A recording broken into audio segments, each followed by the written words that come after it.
Hello students, आज हम discuss करेंगे worksheets of definite integration of NIMCET. NIMCET के जितने प्रीवियस ईयर्स क्वेश्चंस है ऑफ डेफिनेट इंटीग्रेशन सारे आज हम डिस्कस करेंगे। आपको पता है कि डीआई एक मेन चैप्टर है इंटीग्रल कैलकुलस का। Integral calculus means definite integration, indefinite integration, दोनों में जो मेजर चैप्टर है वो डेफिनेट इंटीग्रेशन है। इसके ऊपर इतने अच्छे अच्छे क्वेश्चंस आते हैं। इस चैप्टर में कहूँगा कि शायद एक one of the main chapter है एनआईटीज के लिए। तो ये चैप्टर आपको स्ट्रांगली रिवाइज करना है। इसमें इतने शॉर्टकट्स है, अगर आपने हमारे लेक्चर सुने होंगे, वीडियो लेक्चर्स हो गया या जो भी आप हमारे कांटेक्ट में होंगे या हमारी क्लासरूम के स्टूडेंट्स होंगे, सो आपने देखा होगा कि इसमें इतने शॉर्टकट्स है कि जैसे चैप्टर स्टार्ट होता है वहीं से शॉर्टकट स्टार्ट हो जाते हैं। इस चैप्टर के 3 पार्ट्स है। पहला पार्ट है फार्मूला बेस, सेकंड पार्ट है एरिया, नंबर 3 पार्ट है लिमिट ऑफ सम। तीनों पार्ट इम्पॉर्टेंट पार्ट है और तीनों पार्ट के ऊपर आप देखोगे क्वेश्चंस आ चुके हैं। आज जो मैं क्वेश्चंस करूंगा उसमें बड़े अच्छे अच्छे क्वेश्चंस होंगे। सो इसको स्ट्रांगली रिवाइज कर लेना। चैप्टर मुश्किल नहीं, चैप्टर इजी चैप्टर है। इवन इंडेफिनिट इंटीग्रेशन जो था उसको कई बार क्वेश्चन करने में मुश्किल आती है, बट डेफिनेट इंटीग्रेशन में आपको बिल्कुल मुश्किल नहीं आती। सो स्टूडेंट, जो हमारी सीरीज़ चल रही है, एनआईटी सीरीज़ चल रही है, आपको पता है हमारी कई सीरीज़ चल रही है। पीयू सीरीज़ जो हमारी प्लेलिस्ट देखोगे यूट्यूब में, उसमें एक सीरीज़ में पीयू सीरीज़ है, एक में एनआईटी सीरीज़ है, एक में अदर यूनिवर्सिटी सीरीज़ है, एक में हमारी आईआईटी मेन सीरीज़ है। और ये एक सीरीज़ हमने कई स्टार्ट की हैं जस्ट आपके लिए कि लाइक जो बच्चा एनआईटीज़ के लिए फोकस है उसको एनआईटीज़ के क्वेश्चन चाहिए, जो पीयू के लिए फोकस है उसको पीयू के क्वेश्चन चाहिए, जो अदर यूनिवर्सिटी के क्वेश्चन करना चाहता है वो भी हमने सीरीज़ बनाई है, जो आईआईटी मेंस के क्वेश्चन करना चाहेगा उसकी भी सीरीज़ बनाई है, प्लस जो एक्स्ट्रा शॉर्टकट्स है वो भी हम सीरीज़ बना रहे हैं। सो जो हमारी यूट्यूब चैनल है कोर्स आईडी इन्फॉर्मेस, उसको सब्सक्राइब कर सकते हो, और जो हमारी ऐप है कोर्स आईडी उसको डाउनलोड कर सकते हो। सो इससे आपको सारी जो चीज़ें हमारी वो आपको मिलती जाएंगी और जो आपकी प्रिपरेशन है वो बेटर होती जाएगी। सो आज क्वेश्चन करते हैं हम डीआई के। सो फर्स्ट क्वेश्चन आपको पता है हमारी असाइनमेंट का ही क्वेश्चन है। निमसेट में 2 बार, मिनिमम 2 बार आ चुका हुआ है, इससे ज़्यादा भी आ सकता है, मिनिमम 2 बार आया हुआ है। सो ये क्वेश्चन क्या है स्टूडेंट्स, बड़ा सिंपल सा क्वेश्चन है। इफ़ I1 I2 हमें दिया हुआ I1 I2 I3 I4, सो हमें कंपैरिजन करना है कि which one is I1 less than I2, I1 greater than I2, I3 less than I4, I3 greater than I4, means comparison of integration है। सो आपको याद होगा जब कंपैरिजन इंटीग्रेशन में आपको सिखाते हैं तो क्या सिखाते हैं कि फंक्शन का जो बिहेवियर होता है, a function f less than equal g in close interval a b, okay, जो फंक्शन का बिहेवियर होता है इन द इंटरवल वही उसकी डेफिनेट इंटीग्रेशन का बिहेवियर होता है इन दैट इंटरवल। ये आपको रिजल्ट पता है, जो फंक्शन का बिहेवियर होता है वही उसकी इंटीग्रेशन का बिहेवियर होता है। अब फंक्शन छोटा होगा तो इंटीग्रेशन छोटी होगी, अब फंक्शन बड़ा होगा तो इंटीग्रेशन बड़ी होगी। मीन्स जो फंक्शन का बिहेवियर है वही उसकी डेफिनेट इंटीग्रेशन का बिहेवियर होता है इन दैट इंटरवल। सो देखा जाए तो जो आपके I1 I2 का इंटरवल जो है वो सेम है, ये 0 to 1 है, 1 to 1 नहीं 0 to 1 है, इसको ठीक कर लेना आप। सो जो I1 है वो हमारे पास है 0 to 1 2 power x square dx है, और जो I2 है वो है 0 to 1, ये 0 to 1 है, 0 to 1 2 power x cube dx। अगर आपको दो फंक्शंस को दो इंटीग्रेशन को कंपेयर करना है, अगर आपने I1 I2 I2 I1 को कंपेयर करना है तो आपको अंदर का जो इंटीग्रेंड है, अंदर का जो इंटीग्रेंड है उसको कंपेयर करना पड़ेगा। अंदर का इंटीग्रेंड जो है एक के अंदर है ये वाला, एक के अंदर है ये वाला, ओके, और इंटरवल कौन सा 0 to 1 है।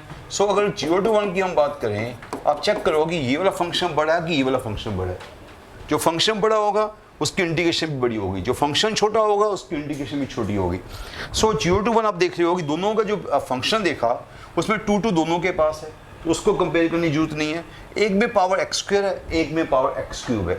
सो आप देखो 0 to 1 क्या बड़ा होता है, x स्क्वायर बड़ा होता है कि x क्यूब बड़ा होता है, हर बच्चे को पता है। 0 to 1 क्या होते हैं, फ्रैक्शंस नंबर होते हैं।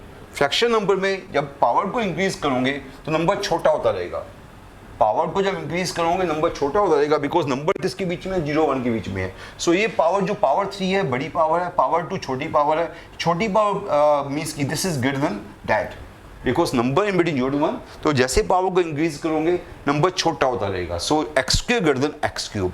सो नीचे तो बेस जो है 1 से बड़ा है, so 2 power x square greater than 2 power x cube. तो आपने क्या देख लिया कि ये वाला जो फंक्शन है ये बड़ा हो गया, ये फंक्शन छोटा हो गया इन द इंटरवल 0 to 1।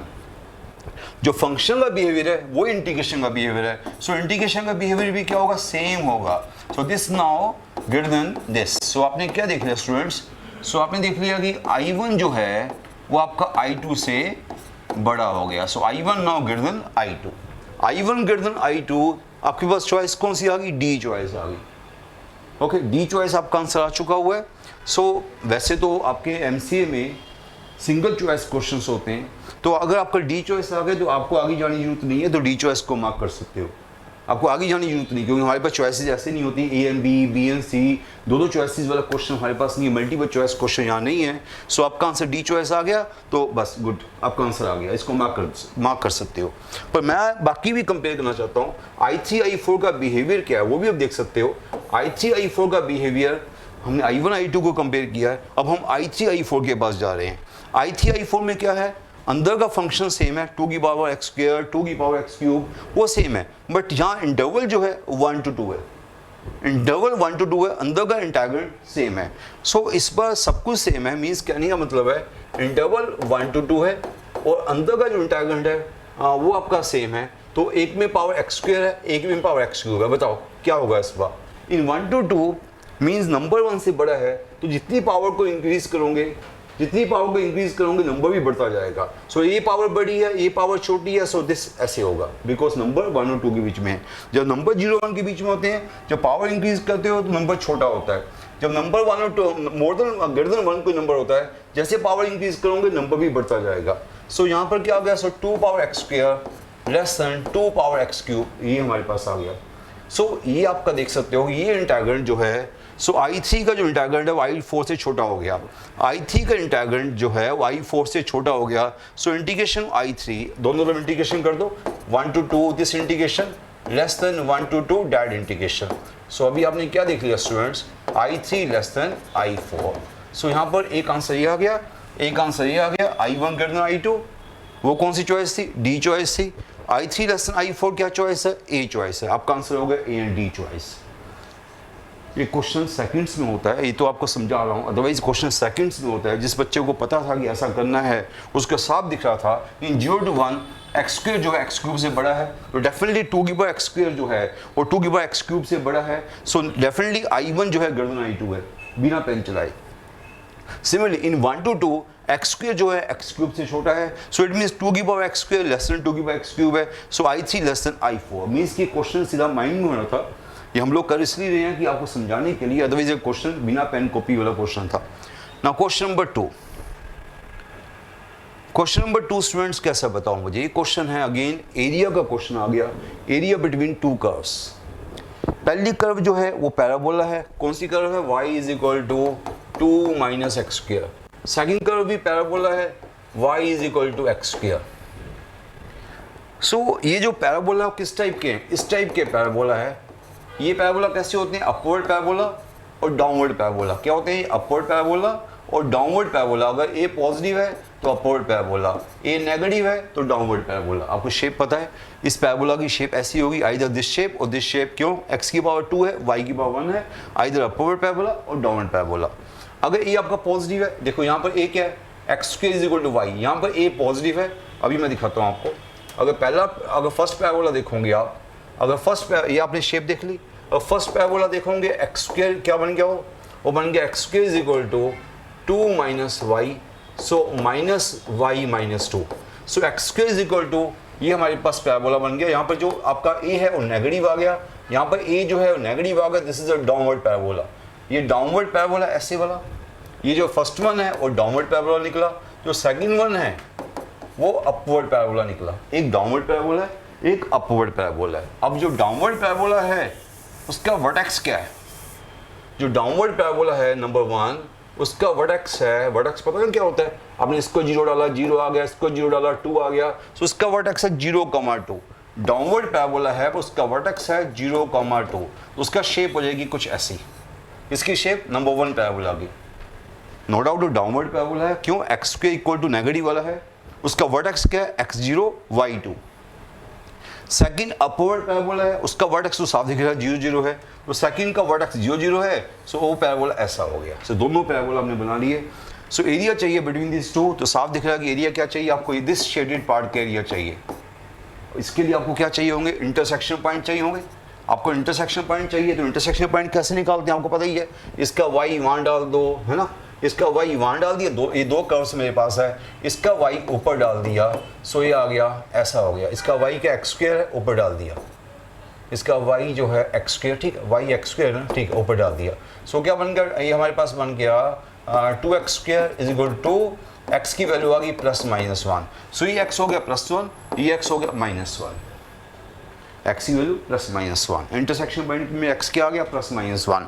सो अब जो एरिया वो बिटवीन दिस टू कर्व्स है, सो आपका रिक्वायर्ड एरिया क्या होगा, -1 to 1 ऊपर की कर्व माइनस नीचे की कर्व, ऊपर की कर्व -y1 -y2 क्या होगा, y1 -y2, y1 मीन्स जो ऊपर की कर्व है, y2 मीन्स जो नीचे की कर्व है। जो पहला जो y1 ऊपर की कर्व ये वाली है, इसका y निकाल लो, इसका y क्या बच्चों, ये देखो इसका y निकाल रहा हूँ, इसका y है x क्या बच्चों, इसका y है 2 - x स्क्वायर, पहले वाले का y क्या 2 - x स्क्वायर, दूसरे वाले का y क्या x स्क्वायर।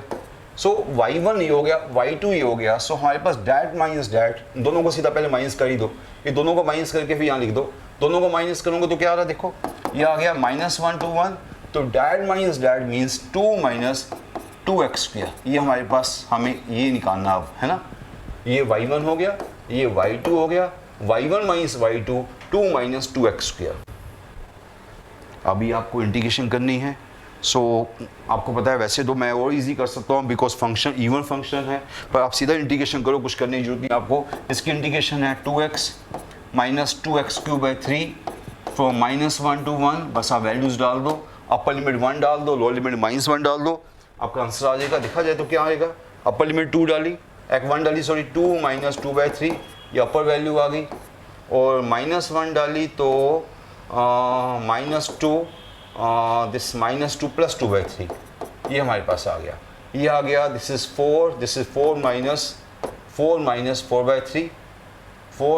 4/3, आपका आंसर आना चाहिए 8/3, आपका एरिया क्या आना चाहिए 8/3, चेक करो 8/3 आ रहा है, यस आंसर क्या आ रहा है 8/3। ओके, अदरवाइज आप इसको इवन फंक्शन करके ट्वाइस और 0 to 1 भी कर सकते थे, because this even function twice और 0 to 1, बट ज़्यादा फर्क नहीं पड़ेगा उसमें, बस ये टाइम बच जाएगा थोड़ा सा। अगर आपने इवन फंक्शन करना है तो ट्वाइस और 0 to 1 कर सकते हो, पर आपकी मेन चीज़ क्या है, एरिया बिटवीन टू कर्व्स। तो आपने पहले शेप बनाई, फर्स्ट पैराबोला, ये अपवर्ड पैराबोला है, ये वाला सॉरी ये डाउनवर्ड पैराबोला है, ये अपवर्ड पैराबोला है, आपकी शेप ये बन गई, मैंने बताया शेप कैसे बनी, दोनों का इंटरसेक्शन पॉइंट निकाल लिया। सो -1 to 1 y1 - y2, y1 means ऊपर की कर्व, y2 मीन्स नीचे की कर्व, तो पहले का जो y है वो ये वाला है, दूसरे का y ये वाला है, डैट माइनस डैट, तो आपकी इंटीग्रेशन -1 to 1। सो क्वेश्चन बड़े सिंपल से होते हैं वाले, टाइम लेते हैं समझाने के लिए, क्वेश्चन सिंपल है। Now question number 3, question number 3 तो आपको पता है रेडीमेड फार्मूला होता है आपके लिए। क्वेश्चन नंबर 3 तो रेडीमेड फार्मूला है जो कई जगह लगाओगे आप, आपको पता ही है क्या फार्मूला है, इंटीग्रेशन 0 to a, फार्मूला क्या है, इंटीग्रेशन 0 to π/2, ऊपर fx है, नीचे fx है, प्लस f π/2 - x है। सो इंटीग्रेशन क्या होती है बच्चों π/4, ये बेसिक फार्मूला है जो बड़ा कॉमन फार्मूला है, हर बच्चे को पता होता है। क्या ये फार्मूला यहाँ पर लगेगा, यहाँ पर इंटीग्रेशन 0 to π/2 है, बिल्कुल ठीक है, ये fx है, ये fx है, ये fx है, ये fx है, क्या ये f π/2 - x है, sin π/2 - x cos x होता है, sin π/2 - x cos x होता है, मीन्स परफेक्ट फार्मूला बन रहा है, ये फार्मूला परफेक्ट वहाँ लग रहा है, तो इसका आंसर क्या होना चाहिए π/4। सो इसका आंसर क्या है, D choice π/4, very very simple question. Next now question number 4, area between, again area का क्वेश्चन आ गया, area bounded by two curves, एक है y = mod x - 1, एक है y = 3 - mod x। सो दोनों मोड में है, तो मोड का ग्राफ आपको आना चाहिए। पहला जो देखा पीछे हमने पैराबोला का ग्राफ किए, अब मोड के ग्राफ कर रहे हैं, तो बड़ी बेसिक ग्राफ है हमारे पास। तो मोड का ग्राफ कहाँ होता है, जहाँ पर वी शेप होता है मोड का ग्राफ, जहाँ पर 0 हो, आपका y, आपको पता है कि जो एक्चुअल ग्राफ होता है मोड का वो होता है y = mod x, तो उसका ग्राफ क्या होता है y = mod x, actual graph होता है वी शेप एट दी 0 0, ये एक्चुअल ग्राफ होता है mod x का। ओके, अब मुझे चाहिए mod x - 1 का ग्राफ, वो भी आपका सेम वी शेप होगा, जहाँ पे दोनों 0 0 है वहाँ पर वी शेप बनता है। यहाँ पर वी शेप कब बना था 0 0 पे, यहाँ पर वी शेप कब बनेगा जब ये 0 है, ये 0 है, ये 0 कब है 1 पे, ये 0 है 0 पे, तो 1 0 पे वी शेप बनेगा, 1 0 पे क्या बनेगा वी शेप, ऐसे बन गया। ये किसका ग्राफ आ गया, y = mod x - 1 का। तो पहला ग्राफ तो बड़ा इजी हो गया। दूसरे का ग्राफ क्या है 3 - mod x। mod x का ग्राफ अगर ऐसा है तो माइनस mod x का ग्राफ कैसे होता है बच्चों, अगर mod x का ग्राफ है तो माइनस mod x का ग्राफ होगा like this is graph of minus mod x, this is graph of y equal to minus mod x। उसमें 3 आपने ऐड भी करना है, 3 ऐड करोगे तो ग्राफ क्या हो जाएगा, अपलिफ्ट हो जाएगा। आप अगर 3 इसमें ऐड करोगे, इस ग्राफ में 3 ऐड करोगे तो ग्राफ ऐसा हो जाएगा। ये आपका 0 पे क्या हो गया, 3 हो गया, ये 0 पे 3 हो गया, ग्राफ किसका हो गया, 3 माइनस mod x का। ये ग्राफ हो गया 3 माइनस mod x का, और ये ग्राफ हो गया mod x माइनस 1 का। ये 2 ग्राफ आपको डील करने हैं, ये वाला ग्राफ और ये वाला ग्राफ, दोनों को कॉमन पॉइंट निकालना है, दोनों का कॉमन रीजन निकालना है। मैं दोनों ग्राफ बता दिए, ये ग्राफ आया y equal to mod x minus 1 का, एक ग्राफ आया y equal to 3 minus mod x का। अब इसमें से देखो कि हाँ आपको पता भी होना चाहिए, ये वाला जो पार्ट होता है ये होता है x positive, means y equal to 3 minus x। ये वाला पार्ट होता है x negative means mod x minus x हो जाएगा, वो बन जाएगा 3 प्लस x। ये आपको सही पता होना चाहिए, x पॉजिटिव तो mod x प्लस x हो गया, x नेगेटिव तो mod x माइनस x हो गया। तो ये 2 जो लाइन्स है, ये लाइन ये वाली है, ये लाइन ये वाली है, और सिमिलरली यहाँ पर भी x जब 1 से बड़ा है तो मोड पॉजिटिव हो गया, दिस हो गया, x जब 1 से छोटा है तो मोड नेगेटिव हो गया, दिस हो गया। तो इनमें से आपको चारों चीज़ें पता होनी चाहिए। अगर आपको पूरा ग्राफ, मैंने आपको ग्राफ समझाया, अभी मैं क्वेश्चन पे आया नहीं, अब मैं ग्राफ समझा रहा हूँ कि इसका ग्राफ ही है, इसका ग्राफ ही है। अब आप कॉमन ग्राफ बनाओगे दोनों का। सो अब इसको ग्राफ तो समझ आ गया आपको। अब मैं ग्राफ समझाने के बाद अब मैं जा रहा हूँ अगले उस पर। तो आप देखोगे, अब मैं ग्राफ को समझा दिया, दोनों का कॉमन ग्राफ बना रहा हूँ मैं। अभी आपने क्या देखा था, पहले किसका ग्राफ देखा था, mod x माइनस 1 का, तो वो ग्राफ आया था ऐसा कुछ, है ना। मैं दोबारा से बना रहा हूँ, ये ग्राफ था mod x माइनस 1 का। तो आपने देखा था y इक्वल टू पॉजिटिव वाला यहाँ पर है, y इक्वल टू नेगेटिव वाला यहाँ पे है। ओके, दूसरा ग्राफ किसका था, दूसरा ग्राफ किसका बनाया था आपने, y equal to 3 minus mod x का। 3 माइनस mod x का ग्राफ आपको पता 3 पे जाके ऐसा आ गया था, 3 पे जाके ऐसे आ गया था। सो 0,3 पॉइंट ये था हमारा, 0,3 पॉइंट। तो ये वाला पार्ट था y equal to 3 minus mod x is positive. ये वाला पार्ट था y equal to 3 plus x, because when x positive तो mod x प्लस x हो गया, व्हेन x नेगेटिव तो mod x माइनस x हो गया। सो आपने देखा कि रेक्टेंगल बन रहा, थोड़ा सा मैंने शेप नहीं ठीक बनाई, और वो शेप यहाँ देख सकते हो प्रॉपर रेक्टेंगल बन रहा है। अब मैं दोबारा से शेप नहीं बनाऊंगा, टाइम वेस्ट होगा। सो ये हमारा रेक्टेंगल बन रहा है। तो रेक्टेंगल का एरिया क्या होता है, लेंथ इंटू ब्रेथ। रेक्टेंगल का एरिया लेंथ इंटू ब्रेथ। सो या तो लेंथ इंटू ब्रेथ कर लो, या चारों पॉइंट्स, आपको 2 पॉइंट्स तो पता ही है, ये वाला पॉइंट पता है आपको, ये वाला पॉइंट आपको पता है, 2 पॉइंट आपको पता ही है, 2 पॉइंट निकाल लो। सो 4 पॉइंट्स का आप 2D का फार्मूला भी लगा सकते हो, एरिया ऑफ रेक्टेंगल वाला। चारों पॉइंट लिखो, आपको पता है क्या फार्मूला होता है। अब वो वाला फार्मूला लगा सकते हो, चारों पॉइंट लिखे, अगेन फर्स्ट पॉइंट लिखा, क्रॉस मल्टीप्लाई कर दिया। या आप ये करो कि ये 2 पॉइंट, पहले 2 पॉइंट निकालो, ये वाला पॉइंट क्या है, intersection of this and this, दोनों का जो इंटरसेक्शन है वही वाला पॉइंट है। दोनों का y इक्वल कर दो। सो दोनों का y इक्वल किया तो यहाँ से आ गया 2x is 4, x2 आ गया, मैंने देखा x2 आ गया, x2 आया तो y1 आ गया, ये पॉइंट आ गया 2 1। चेक कर सकते हो आप, x को 2 डालो y1 आ गया, बिल्कुल ठीक है, ये पॉइंट 2 1 आ गया। सिमिलरली दोनों को सॉल्व किया, दोनों को y को सेम कर दिया, 3 plus x equal to this 2x, और यहाँ पर x आ गया -2 आ गया मेरे ख्याल से, है ना। फिर भी चलो चेक कर लो, दोनों मैं ऐसा करता हूँ, थोड़ा सा कर लेता हूँ मैं।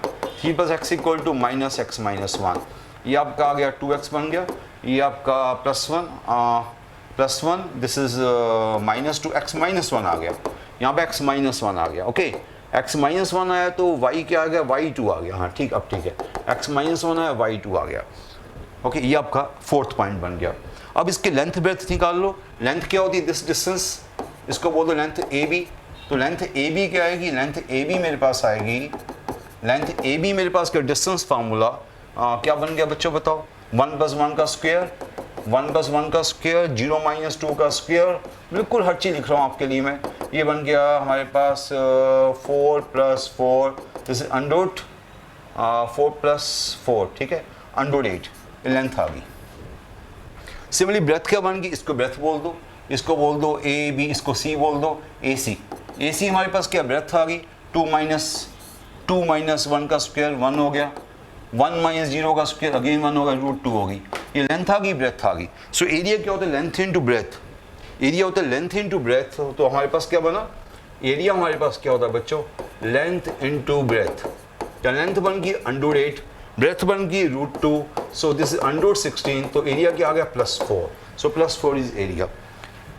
सो पहले मैंने टाइम लगाया आपको मोड सिखाने में, मोड का ग्राफ सिखाने में। वो मैंने इसलिए टाइम लगाया कि कई बच्चों को ग्राफ नहीं बनाने आते, तो पहले मैंने दोनों के ग्राफ आपको दिखाए। आप देख सकते हो मैंने जो पीछे बताया आपको दोनों के ग्राफ बताए हैं। तो दोनों के ग्राफ बताने के बाद ये जो नंबर 1 आपका पेज था, दोनों को मैंने ग्राफ बताए। उसके बाद मैं पीछे गया हूँ। ओके, ये पहले मैंने क्या बताया, दोनों के ग्राफ बनाने सिखाए। ये ग्राफ था मोड एक्स का। ओके, ये ग्राफ है y equal to minus mod x का, उसमें 3 ऐड किया, उसका ग्राफ ऐसे बन गया। ये ग्राफ किसका, मोड एक्स माइनस 1 का। ये दोनों का मैंने इंटरसेक्शन ग्राफ बनाया। दोनों का इंटरसेक्शन ग्राफ क्या बना वो अभी आपने देखा। दोनों का इंटरसेक्शन ग्राफ ये बन गया, रेक्टेंगल बन गया। सो सीधा मैंने आपको लाइन्स बना के दिखाई। फिर मुझे 2 पॉइंट्स तो रेडीमेड पता थे, 2 पॉइंट्स पता थे, 2 पॉइंट्स निकालने पड़े। वो इसका और इसका इंटरसेक्शन आया, और इसका और इसका इंटरसेक्शन आया। सो ये वाला पॉइंट निकाला, ये वाला पॉइंट निकाला, लेंथ निकाली, ब्रेथ निकाली, तो एरिया आ गया। सो क्वेश्चन बड़ी फास्ट होता है। ये तो मैं आपको समझा रहा हूँ इसलिए टाइम ले रहा हूँ, अदरवाइज ये क्वेश्चन बड़ी फास्ट होता है। सो क्वेश्चन नंबर 4 हो गया हमसे। Question number 5। क्वेश्चन नंबर 5 क्या है, देखो आप क्वेश्चन नंबर 5 में अगेन वैल्यू दिस इंटीग्रेशन। देखो इसमें इंटीग्रेशन है तो आपको सिंपल यहाँ कोई फार्मूला मैंने ट्राई किया है, एक्स को a माइनस एक्स डाला, कुछ फ़ायदा नहीं हुआ। अगर आप सोच रहे हो कि 0 टू a इंटीग्रेशन है, कभी 0 टू a इंटीग्रेशन है, एक्स को a माइनस एक्स डाल दोगे, भाई इसमें कोई फ़ायदा नहीं होने वाला। यहाँ पर क्या करना पड़ेगा, आपको इंटीग्रेशन करनी पड़ेगी। बड़े कम ऐसे क्वेश्चन होते हैं डेफिनेट इंटीग्रेशन में, यहाँ पर इंटीग्रेशन करनी पड़ती है। यहाँ पर आपको इंटीग्रेशन करनी पड़ेगी, आपको प्रॉपर इंटीग्रेशन निकालनी पड़ेगी एक्स क्यूब साइन एक्स की। तो एक्स क्यूब साइन एक्स की इंटीग्रेशन जब निकालेंगे, this is first function, second function by parts हम इसकी इंटीग्रेशन निकालेंगे। सो इसकी इंटीग्रेशन क्या होगी, x cube integration second function, सीधा कर दूं मैं इसको, x cube integration second function क्या होती है, minus cos x by parts सभी बच्चों को पता है। एक्स क्यूब का derivative 3x square integration sine x minus cos x. पता नहीं मैं क्या कर रहा हूँ, मैं बाय पार्ट्स लगा रहा हूँ। बाय पार्ट्स हर बच्चे को आता है। इंटीग्रेशन एफ इंटू जी क्या होती है, F into integration g minus f का डेरिवेटिव इंटीग्रेशन जी देन होल इंटीग्रेशन। मैं ये बाय पार्ट्स लगा रहा हूँ। ओके, ये मैं बाय पार्ट्स लगा रहा हूँ, इसको एफ मान लिया, इसको जी मान लिया, f into integration g minus f का derivative integration g this. Okay, तो आपको पता है, तो मैं समझाने में टाइम ले रहा हूँ बस, अदरवाइज से बड़ी फास्ट क्वेश्चन होते हैं वाले। तो ये आपके पास माइनस माइनस प्लस हो गया, 3 बार आ गया, एक्स के कॉस एक्स। अब प्रॉब्लम क्या आ गई, फिर से बाई पार्ट्स लगेगा, फिर से इंटीग्रेशन लगेगी, फिर से बाई पार्ट्स लगेगा। ना फर्स्ट फंक्शन सेकंड फंक्शन, ये इस क्वेश्चन की प्रॉब्लम है कि इसमें 3 बार बाई पार्ट्स लगेगा। अदरवाइज क्वेश्चन बड़ा सिंपल है, 3 बार बाई पार्ट्स लगेगा। सो ये हमारे पास क्या है, 3 इंटू एक्स के का डेरिवेटिव। ओके, ये तो आपको पता ही है, रेडीमेड फिक्स हो गया हुआ है। यहाँ पर दूसरा जो पार्ट है वो क्या बना, जो दूसरा पार्ट है वो बन गया 3 इंटू एक्स के का डेरिवेटिव। एक्स के का डेरिवेटिव बच्चों क्या है, एक्स के का डेरिवेटिव है दिस 2x, सॉरी यहाँ पर एफ इंटू जी, कॉस की इंटीग्रेशन, कॉस की इंटीग्रेशन का साइन, कॉस की इंटीग्रेशन का साइन माइनस एक्स के का डेरिवेटिव 2x और कॉस की इंटीग्रेशन साइन यहाँ तक पहुँच गया। ओके, अब इसके आगे फिर यहाँ पर बाई पार्ट्स लगेगा। इसको लिख लूँ यहाँ पर, इसको मैं दोबारा से लिख लूँ यहाँ पर, ये क्या minus x cube cos x है। ओके, ये लिख लिया। अगेन यहाँ पर बाई पार्ट्स लगेगा। थोड़ा सा इस वजह से लंबा क्वेश्चन चले जाता है कि बाई पार्ट्स यहाँ पर 2-3 बार लग रहा है, उसी वजह से क्वेश्चन बड़ा हो जाता है। ये -6 टाइम्स ही हो गया देखा जाए तो बाई पार्ट्स अब लास्ट टाइम लगेगा, लास्ट टाइम बाई पार्ट्स लगना चाहिए बस अब। तो minus x cube cos x plus 3x square sine x -6। अब इसमें क्या होगा, x into integration that minus x cos x plus minus x का डेरिवेटिव 1 साइन की इंटीग्रेशन माइनस कॉस एक्स, उसके again integration plus sine x. मैं सीधा कर दिया, यहाँ तक पहुँच गया। सो ये हमारा फाइनल चीज़ आ रही है। आप चेक कर सकते हो, फाइनल चीज़ गलती नहीं होनी चाहिए। फाइनल चीज़ क्या आ रही है, minus x cube cos x plus 3x square sine x plus 6x cos x, बिल्कुल ठीक है, और -6 साइन एक्स, बिल्कुल ठीक है। हमारा फाइनल चीज़ देख ली मैंने, यहाँ पर भी देख ली, इसे मैच कर लिया मैंने। मेरा आंसर बिल्कुल यहाँ तक ठीक आ रहा है। बाई पार्ट्स मैंने 3 बार बाई पार्ट्स लगाया, मैं बिल्कुल परफेक्ट वहाँ पहुँच गया। अब यहाँ पहुँचने के बाद आपको क्या करना है, अपर लिमिट। अब आपको तो डेफिनेट इंटीग्रेशन करनी है, अपर लिमिट माइनस लोअर लिमिट आपको पता ही है, आपने DI करना है, डेफिनेट इंटीग्रेशन करनी है। तो आपका क्वेश्चन क्या था, 0 टू पाई था। अब अपर लिमिट पाई डाल दो, माइनस लोअर लिमिट 0 डाल दो। अपर लिमिट पाई डालो, लोअर लिमिट 0 डालो, तो अब आप बेसिक ट्रिग्नोमेट्री का क्वेश्चन हो गया। अगर पाई डालते हो, अपर लिमिट पाई डालते हो, ओके, तो मैं अगले पेज में चल पड़ता हूँ अभी स्टूडेंट्स। अभी यहाँ तक समझ आ गया, मैं यहाँ पर करना पड़ेगा, अगला स्पेस में नहीं जा सकता मैं, या ऊपर वाली चीज़ आपको समझ आ चुकी है, ऊपर वाली चीज़ मैं रेज कर देता हूँ। ओके, मैं ऊपर एक लाइन चाहिए मुझे, ज़्यादा नहीं चाहिए, सिर्फ एक लाइन चाहिए। सो अब मैं क्या कर रहा हूँ, यहाँ अपर लिमिट पाई डाल रहा हूँ। अपर लिमिट पाई डाली, माइनस पाई क्यूब, कोस पाई क्या होता है -1, कोस पाई -1, साइन पाई 0, ये 0 हो गया, प्लस 6 पाई कोस पाई -1, साइन पाई 0 हो गया। ठीक है, मल्टीपल साइन पाई पे साइन क्या होता है 0 होता है, कोस क्या होता है -1 होता है। ओके यहाँ तक पहुँच गया मैं। अब मैं 0 डालता हूँ, जैसे अपर लिमिट डाल दी। अब मैं लोअर लिमिट 0 डालता हूँ, 0 पे 0 हो गया, 0 पे 0 हो गया, 0 पे सब कुछ 0 हो गया, 0 पे सब कुछ 0 हो गया। So this is answer. So answer बच गया pi cube -6 pi. So answer is first choice. So ऐसे क्वेश्चन थोड़े से बोरिंग हो जाते हैं, मुश्किल नहीं होते, बोरिंग हो जाते हैं। Okay, so 3 bar by parts लगाया, फिर अपर लिमिट माइनस लोअर लिमिट डाल दिया। इसका वे यही मेरे पास है, और बड़ा मीन्स की क्वेश्चन सिंपल है पर बोरिंग है। चलो क्या करें, अब क्वेश्चन ऐसे आएंगे तो आपको करने पड़ेंगे ना। नाउ क्वेश्चन नंबर 6 जो है वो तो बड़ा अच्छा सा क्वेश्चन बन जाएगा। इंटीग्रेशन 0 to a है। जब कभी इंटीग्रेशन 0 to a आती है तो पहला दिमाग हमारे यहीं पर काम करता है कि हम इसके ऊपर फार्मूला लगा दें, 0 to a f of a minus x। ये हमारे पहला माइंड में ये चीज़ आती है, ये फार्मूला लग जाए तो बड़ी अच्छी बात हो। तो यहाँ पर 0 to 1 इंटीग्रेशन आई, हम इसको इंटीग्रेशन नहीं कर पाएंगे बिकॉज पावर n है, इसकी इंटीग्रेशन हम नहीं कर पाएंगे। सो इसको हमने ट्राई किया कि ये वाला फार्मूला लगाएं, ये वाला फार्मूला। x को डाला 1 minus x, वहाँ पे x को डाला 1 minus x। ये हम क्लासेस में ऐसे क्वेश्चन करते हैं, इसलिए आपको मुश्किल नहीं आएगी बिल्कुल भी। x को क्या डाला, a minus x डाला। सो ये हमारे पास क्वेश्चन अब ये बन गया, क्वेश्चन 1 कट गया, क्वेश्चन बन गया b वाला। ये आपका क्वेश्चन बन गया। अब क्वेश्चन इतना सिंपल क्यों हो गया देखो आप, क्योंकि यहाँ पर आप सीधा क्या बन गया, x की पावर n माइनस x की पावर n प्लस 1 बन गया। अब आपको इसकी इंटीग्रेशन निकालनी है बस। अब इसकी इंटीग्रेशन तो कोई भी बच्चा निकाल सकता है। x की पावर n की इंटीग्रेशन, x की power n plus 1 by n plus 1, x की पावर n प्लस 1 की इंटीग्रेशन, x की power n plus 2 by n plus 2, from कहाँ से कहाँ है, फ्रॉम 0 to 1। ओके, और 1 डाला 1 बाई n प्लस 1, 1 डाला 1 by n plus 1 n plus 2, 0 डाला, दोनों 0 हो गए। This is answer. सो ये क्या बन गया, एलसीएम बन गया n plus 1 into n plus 2, n plus 2 ऊपर गया, n प्लस 1 इधर गया, ये 1 आ गया। This is answer. ओके, ये क्वेश्चन तो काफ़ी सिंपल था, ये बिल्कुल मुश्किल क्वेश्चन नहीं था। सॉरी, इसके ऊपर सिंपल ये फार्मूला लगाया पहले आपने, तो उससे क्या फ़ायदा हो गया कि आपका जो x था वो 1 माइनस x हो गया, ये x आपका 1 माइनस x होगा, 1 माइनस x आपका x हो गया। उससे फ़ायदा हो गया, इसको खोलना ईजी हो गया। इसको खोला, उसको बस सिंपल इंटीग्रेशन लगा दी, आपका आंसर रेडी हो गया। तो ये क्वेश्चन तो सिंपल कैटेगरी का था। Okay, now next question, question number 7 तो बिल्कुल सिंपल हो गया अगेन, बिकॉज बिल्कुल सेम कैटेगरी वापस आ रही है, पैराबोला एंड मोड। इस पर पैराबोला मोड आ गया। जो पहला क्वेश्चन था वो दोनों पैराबोला के थे, जो अगला क्वेश्चन था दोनों ग्राफ मोड के थे। यहाँ पर मिक्स आ गया, पैराबोला मोड आ गया। मीन्स कि पैराबोला मोड वाले ग्राफ मेन ग्राफ होते हैं। ये तो बड़ा सिंपल सा आ गया, दोनों बेसिक ग्राफ आ गए। ये भी बेसिक पैराबोला है जो हर बच्चे को आता है, और मोड भी बेसिक है, वो भी हर बच्चे को आता है। दोनों चीज़ें बेसिक आ गई इस बार। जो फर्स्ट वन है पैराबोला है, y square is equal to 4x, this is the parabola, simple वाला जो हर बच्चे को आता है। दूसरा मोड है, मोड भी सिंपल वाला, दिस इज मोड।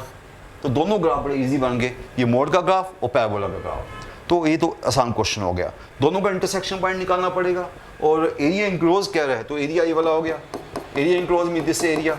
अब ये एरिया जो है यहाँ पे x हमेशा पॉजिटिव दिख रहा है, अगर x पॉजिटिव दिख रहा है, यहाँ पर x क्या दिख रहा है आपका, पॉजिटिव आ रहा है। सो मोड x क्या बन जाएगा, मोड x बन जाएगा प्लस x बन जाएगा, बिकॉज x क्या आ रहा है यहाँ पर, पॉजिटिव आ रहा है। तो मोड x का काम भी छूट गया, मोड x प्लस x हो गया। सो अब ये वाला पॉइंट निकालना पड़ेगा, इंटरसेक्शन पॉइंट। इस y को x वहाँ डाल दिया, इस y को x वहाँ डाल दिया, इंटरसेक्शन पॉइंट आ जाएगा, इसको वहाँ डाल दिया, तो x square is equal to x, तो x की वैल्यू आ गई 0 1, 0 तो पहली है, 1 ये आ गई। सो इंटीग्रेशन 0 to 1 हो गया, दिखा जाए इंटीग्रेशन 0 to 1 फर्स्ट करो, पहले का y क्या है, पहले का y है √x, माइनस 0 to 1 सेकंड करो, उसका y क्या है, सिंपल x। बस ये आपको काम करना है, 0 to 1 first curve minus 0 to 1 second curve. So अब आप इंटीग्रेशन कर लो आराम से, इंटीग्रेशन तो वैसे ही आसान है। दोनों को 0 to 1 बार कर लेना, 0 to 1 इकट्ठे कर लेना, मीन्स 0 to 1 आप 0 to 1 के चक्कर में ना पड़ जाओ, आप उसको इकट्ठे 0 to 1 कर देंगे हम। अब पहले इंटीग्रेशन करते हैं। √x की इंटीग्रेशन क्या होती है, x की पावर 3/2 और x की इंटीग्रेशन क्या होती है, x²/2। बस अपर लिमिट माइनस लोअर लिमिट अब डाल दो। x को 1 डाला तो 1 हो गया, ये 2/3 बच गया। x को 1 डाला माइनस हाफ हो गया, एक्स को 0 डाला, दोनों 0 हो गए, दिस इज आंसर, ये आपका आंसर बचा। सो क्या आंसर आ गया, एलसीएम 6 आ गया, 3 2 4, दिस इज 1/6 आपका आंसर आ गया। ओके, तो बड़ा सिंपल सा क्वेश्चन हो गया ये वाला, ये क्वेश्चन सिंपल हो गया, आपके सामने ही है। ओके, तो ये आपका एलसीएम 6 था, दिस इज, ये आपका क्या आंसर आ गया था, 1/6। सो क्वेश्चन ये तो बिल्कुल सिंपल कैटेगरी का हो गया, सिंपल पैराबोला था, सिंपल मोड था, दोनों में हमें मुश्किल नहीं आई। Okay, now next question, question number 8। Question number 8 में क्या है, इंटीग्रेशन 0 to π/2। क्वेश्चन देखने में काफ़ी बड़ा लग रहा है। 0 to π/2 fx plus fo minus x plus gx plus go minus x. बिल्कुल एक ऐसा क्वेश्चन हमारा था जो ऑड इवन का क्वेश्चन था, वो भी आएगा, वो भी एनआईटी में आ चुका हुआ। पर ये क्वेश्चन से कंफ्यूज ना हो, अगर इंटीग्रेशन माइनस π/2 to π/2 होती, अगर इंटीग्रेशन माइनस π/2 to π/2 होती, मैं क्या चेक करता, फंक्शन ऑड है कि इवन है, फिर आपको पता है ये सेम क्वेश्चन कर चुके हैं। पर ये जो क्वेश्चन है ये ऑड इवन का क्वेश्चन नहीं है, 0 to π/2 इंटीग्रेशन है। तो 0 to π/2 में ये नहीं करूँगे ये ऑड है वो इवन है, उसमें आपको चेक करने की जरूरत नहीं है। अब यहाँ पर बाई चांस मैंने देखा कि एफ दोनों को मैंने निकालना है, मीन्स कि एफ ओ माइनस एक्स निकालने की ट्राई कर रहा हूँ मैं। एफ ओ माइनस एक्स है क्या, एफ ओ माइनस एक्स क्या एक्चुअली वो है साइन की power 5 minus x plus sign की पावर 3 माइनस एक्स। एक्चुअली वो ये बन गया माइनस साइन की पावर 5 बन गया, माइनस साइन की पावर 3 बन गया, ये तो माइनस एफ एक्स बन गया, मीन्स ये ऑड फंक्शन हो गया। अदरवाइज ऑड का कोई रोल नहीं, यहाँ पर यहाँ फॉर्मूला नहीं लगेगा ऑड इवन वाला, पर बाई चांस ये ऑड फंक्शन बन गया। जब ऑड फंक्शन बन गया, अगर मैं इसमें, उसने क्या पूछा पहले वाला part f x plus f of minus x. So f x में अगर मैं f of minus x add करूँगा तो बताओ एफ ओ माइनस एक्स तो माइनस एफ एक्स है, एफ ओ माइनस एक्स तो माइनस एफ एक्स है, ये आपका सम 0 बन गया। ये सम आपका 0 बन गया, 0 इंटू एनीथिंग 0 हो गया, ये 0 बन गया, उसको निकालने की जरूरत नहीं है, ये 0 है वो कुछ भी हो, 0 इंटू समथिंग 0 हो गया। सो 0 की इंटीग्रेशन 0 ही हो गई, तो आपका आंसर सिंपल क्या आ गया, फर्स्ट चॉइस 0 आ गया। सो ये क्वेश्चन तो ऐसे ही हो गया था, इसमें कुछ करने की जरूरत नहीं पड़ी बाई चांस हमें, क्योंकि हमें लगा कि शायद क्वेश्चन मुश्किल होगा, पर जब दोनों का सम निकाला सम ही 0 आ गया, सो आपकी इंटीग्रेशन क्या होगी, 0 होगी। ओके, तो सिंपल क्वेश्चन हो गया। Now question number 9। Now student question number 9, ये काफ़ी अच्छा क्वेश्चन है। ये क्वेश्चन वही बच्चे कर पाएंगे जिसका मैथ स्ट्रॉन्ग है, जिसको प्रॉपर चीज़ पता है डीआई के बारे में, डेफिनेट इंटीग्रेशन के बारे में, एरिया के बारे में। मैं कहूँगा कि one of the best question है ये वाला। इसमें क्वेश्चन को पहले पढ़ना पड़ेगा। Through any point of the curve which passes through origin line is drawn parallel to coordinate axis. तो कोई कर्व है passing through origin like this curve passing through origin through any point x y, any point को मैंने x y बोल दिया। Lines are drawn parallel to coordinate axis, parallel to x axis, parallel to y axis, ऐसे कह रहा है कोई। Curve given that divides the rectangle formed, rectangle बन गया। ओके, रेक्टेंगल बन गया। Given that rectangle curve divides the rectangle into 2 areas, 2 areas बन गए, एक एरिया ये बन गया, एक एरिया ये बन गया। Okay, one of which is twice the other, one of which is twice of the other. इसको अगर मैं ए बोलता हूँ, ये हो गया 2a। ये हमें कह रहा क्वेश्चन में कि आपने एक कर्व ली पासिंग थ्रू ओरिजिन ली, वहाँ पे एनी पॉइंट एक्स वाई लिया, वहाँ 2 लाइन्स बनाई parallel to coordinate axis, parallel to x axis, parallel to y axis. तो this divide rectangle into 2 parts, one is twice of the other, ये हमें बता रहा है। अभी कर्व का लोकस क्या बनेगा, ये जो पॉइंट है इसका लोकस क्या बनेगा, सर्कल बनेगा, पैराबोला बनेगा, हाइपरबोला बनेगा, स्ट्रेट लाइन बनेगा। सो यहाँ पर आपने समझ आ गया, इतना जो मैंने किया तो समझ आ गया आपको। इसके आगे आपको क्या करना चाहिए, अब आपको पता लग रहा है कि यहाँ पर जो एक्चुअल आपका जो हमें चाहिए, ये जो एरिया है, दिस एरिया, ये एरिया तो हमें पता है कि कर्व अगर मेरी y equal to f x है, कर्व मेरी क्या y, कर्व क्या होती है y equal to f x है, तो एरिया मेरे पास क्या होगा, दिस 0 है, ये x है। सो एरिया जो होगा वो 0 to x y d x होगा। This area shaded area, this क्या शेडेड एरिया। भाई शेडेड एरिया क्या है, ट्वाइस हो है, शेडेड एरिया जो है ट्वाइस हो है। एक है ऊपर के पार्ट का एरिया है, ऊपर के पार्ट का एरिया कैसे निकालूंगा मैं, जो ऊपर के पार्ट का एरिया है वो है क्या एक्चुअल में बताओगे। जो ऊपर का पार्ट का एरिया वो रेक्टेंगल के एरिया में से, रेक्टेंगल के एरिया में से नीचे का पार्ट का एरिया निकाल दो। रेक्टेंगल के एरिया में से नीचे के पार्ट का एरिया निकाला, मीन्स ये मेरे पास बन गया स्टूडेंट, ठीक है। क्या बोला मैंने, नीचे का पार्ट का एरिया ये हुआ, दैट्स इक्वल टू 2a मैंने बोला, उसको 2a बोला। a क्या ऊपर के पार्ट का एरिया है, ऊपर के पार्ट का एरिया क्या है एक्चुअल रेक्टेंगल में से, रेक्टेंगल के एरिया में से आपने अगेन ये वाला एरिया माइनस कर दिया, ये वाला एरिया तो ये वाला आपको पता ही है, तो ये आपको समझ आ गया। ये आपका ट्वाइस बन गया, ये सिंगल टाइम यहाँ है, ट्वाइस इधर चलेगा तो थ्राइस हो गया इधर जाके, थ्राइस और 0 to x y dx हो गया इक्वल टू 2xy। ये हम यहाँ तक पहुँच गए। ओके, ये मेजर स्टेप था। ये मेजर स्टेप अगर आपको नहीं पता लगेगा तब फंस जाओगे। ये स्टेप है तो कुछ नहीं था, बट फिर भी कई बच्चों को यहाँ मुश्किल आ सकती है। मैंने आपको समझा दिया कि जो नीचे का एरिया है वो मैं निकाल रहा हूँ, नीचे का एरिया ये होता है, आपको पता है विद एक्स एक्सिस ये एरिया होता है, that's equal to rectangle minus ऊपर का एरिया, सॉरी ठीक है, हाँ ठीक बोला मैंने, क्या हो गया, दिस इज ट्वाइस है, ट्वाइस है मीन्स एक है ऊपर का एरिया, ऊपर का एरिया क्या है रेक्टेंगल माइनस नीचे का एरिया, वो मैंने आपको करके दिखा दिया। अब इसके आगे क्या करेंगे, ये आपके पास क्या आ गया 3y, क्या y तो आपका fx होता है ना, y क्या होता है fx होता है, सो इक्वल टू xy, ये बन गया। अब आप क्या करो, differentiate both sides, differentiate both sides. जब इसका डेरिवेटिव करोगे तो इंटीग्रेशन का डेरिवेटिव फंक्शन इटसेल्फ आ जाएगा, इंटीग्रेशन का derivative function itself, right side का डेरिवेटिव क्या होगा 2 इंटू एक्स का derivative 1 into y plus x into y का डेरिवेटिव dy बाई dx, ये बन गया हमारे पास। ओके, ये हमारे पास आ गया।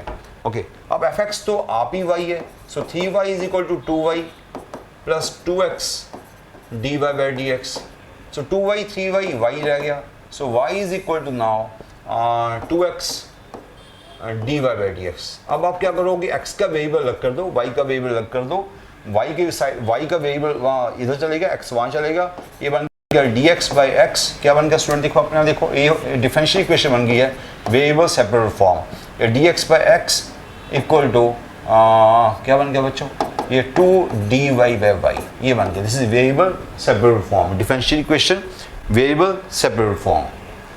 सो इसको आप इंटीग्रेट करोगे, integrate both sides now, integrate both sides, ये बन गया log x बन गया, ये 2 log y बन गया, 2 log x 2 log y। Okay, ये हमारे पास आ गया। अब इसको आप आगे ले जाओ, 2 log y को प्लस सी को मैंने इग्नोर कर दिया, प्लस सी या लिखना लिख लो, अदरवाइज कोई जरूरत नहीं इसको लिखने की, प्लस सी लिख भी दूंगा, उसको log c बोल देंगे, उसको मैंने लिखा ही नहीं। तो 2 log y क्या होता है, log y स्क्वायर होता है। ओके, तो log x is log y square, so x is equal to y square, ये क्या बन गया, पैराबोला बन गया। So x is equal to y square, this is a parabola. बड़ा अच्छा क्वेश्चन था, मैं तो कहूँगा कि अभी तक का सबसे अच्छा क्वेश्चन था, बट इजी था, इतना मुश्किल नहीं था। हाँ, अगर कभी किया हुआ पहले तो फिर तो बड़ा अच्छा था, अगर पहले नहीं किया हुआ तो पेपर में आपको तंग कर सकता है। सो इस क्वेश्चन को 1-2 बार सुन लेना, क्वेश्चन अच्छा क्वेश्चन था। ना क्वेश्चन नंबर 10, क्वेश्चन नंबर 10 जो है वो तो बिल्कुल ही सिंपल कैटेगरी में चले जाएगा। आपको पता है फॉर्मूला बेस्ड क्वेश्चन आ गया, 0 to a इंटीग्रेशन है। कभी 0 to a इंटीग्रेशन आती है तो हम क्या करते हैं, पता है x को a माइनस एक्स डाल देते हैं, यहाँ पे x को डालेंगे पाई माइनस एक्स, x को डालेंगे पाई minus x, F of sign pi minus x, F of sign pi minus x. Okay, हम क्या करते हैं, आपको याद है ना, कभी इंटीग्रेशन 0 to a होती है, 0 to a F x D x, हम क्या करते हैं, x को क्या डाल देते हैं a माइनस एक्स, वही हमने यहाँ पर किया। ठीक है, सो दिस इक्वल टू क्या थी, ओरिजिनल इंटीग्रेशन को हमने i बोल दिया, ओरिजिनल इंटीग्रेशन को, इसको इंटीग्रेशन को हमने i बोल दिया। Okay, i is equal to x को क्या डाला, a माइनस एक्स डाल दिया, x को पाई माइनस एक्स डाल दिया, तो क्या बन गया 0 to pi minus x, sine pi minus x भी साइन एक्स ही होता है, तो सेम का ये तो सेम का सेम रह गया। देखो चीज़ें बड़ी फास्ट होनी चाहिए, हम बड़ी आराम से कर रहे हैं। ये पाई वाले को अलग कर दिया, पाई वाले को अलग कर दिया हमने, और वहाँ एक्स वाले को अलग कर दिया।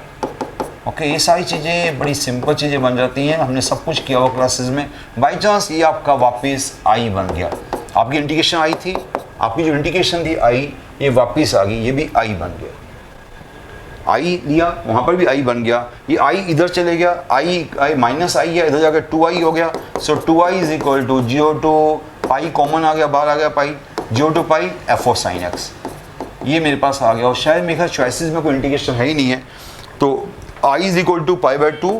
देखो ये सबको लिखने में टाइम लगा रहा हूँ मैं, अदरवाइज आपका आंसर तो मिल गया हुआ है। तो 0 to pi by 2, 0 to pi f of sine x आपका आंसर आ चुका हुआ है। देख सकते हो कौन सी चॉइस में है, ये आपका आंसर आ गया बी चॉइस, सेकंड चॉइस आपका आंसर है। So again simple question. Okay, clear है स्टूडेंट्स?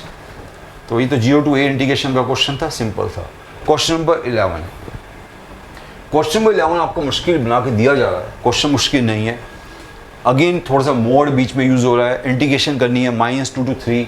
जब मोड आता है पीस वाइज फंक्शन आ रहा है, तो पीस वाइज में <0 ये वाला फंक्शन है, <0 ये वाला फंक्शन है, इंटीग्रेशन -2 to 3 निकालनी है। तो सिंपल है, तो इंटीग्रेशन -2 to 3 निकालनी है, किसकी f(x) की निकालनी है।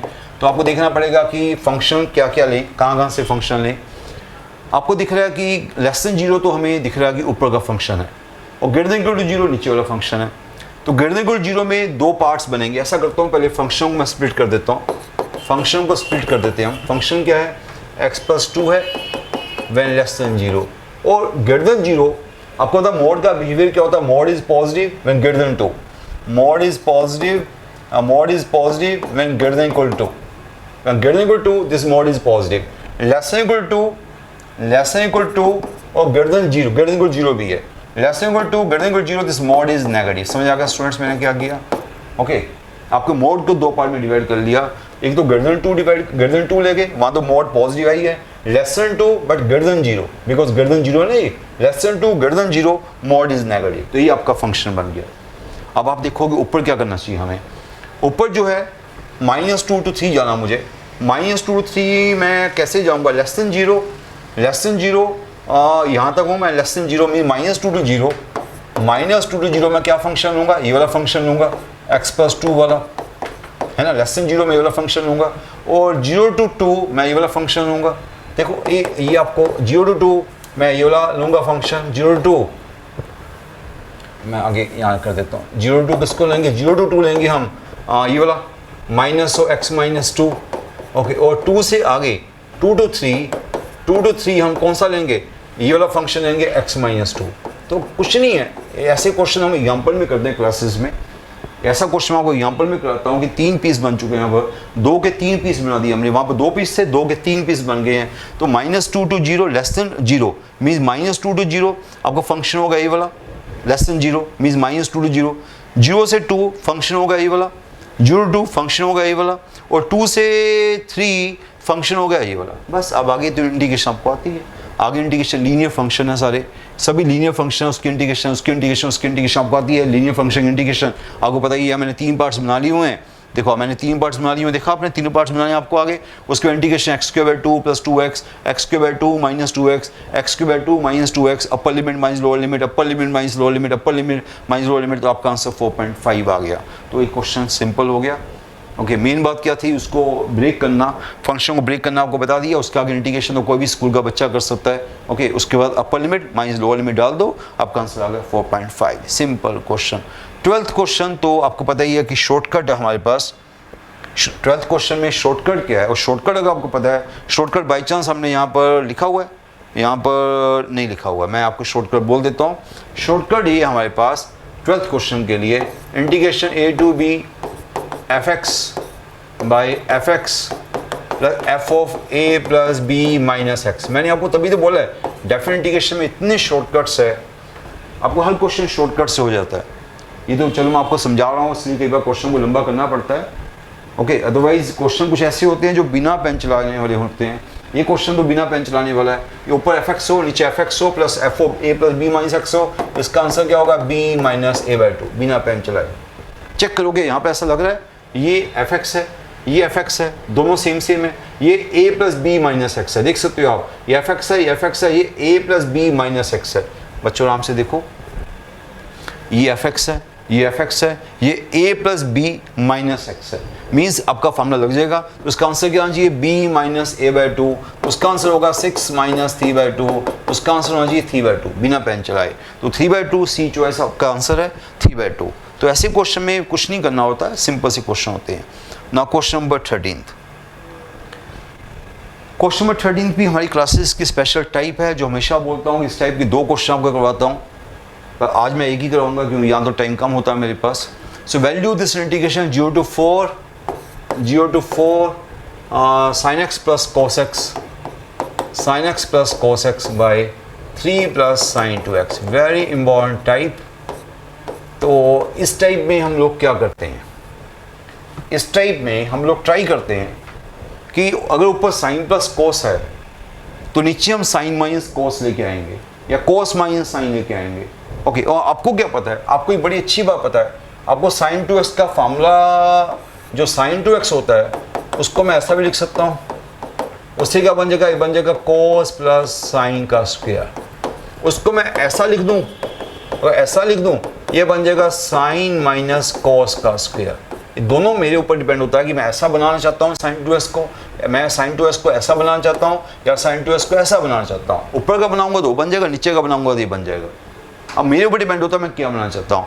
ऊपर का साइन प्लस कोस है तो मैं ये बनाना चाहूँगा।